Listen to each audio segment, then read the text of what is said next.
Magandang hapon! Kumusta po? Narito po ulit ang update natin para sa lagay ng ating panahon.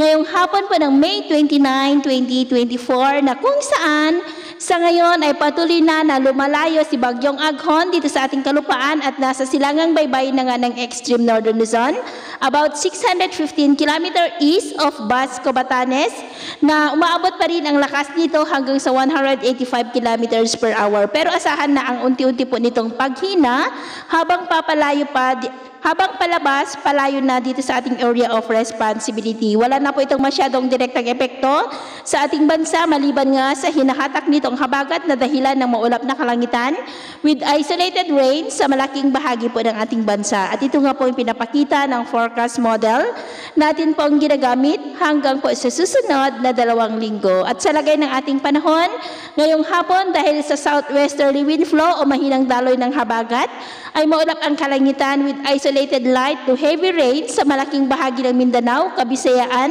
lalo na po sa Western Visayas, Mimaropa, ilang bahagi ng Central Luzon, Metro Manila, Ilocos Region, ilang bahagi ng Cordillera, at dahil po sa trough ng bagyo ay may mga isolated rains sa silangan ng Cagayan at extreme northern Luzon. At mamayang gabi, posible pa din ang mga isolated rains sa ilang bahagi po ng ating bansa at posibleng malalakas na ulan, kaya mag-ingat po tayo sa posibleng banta po ng mga pagbaha at pagguho ng lupa.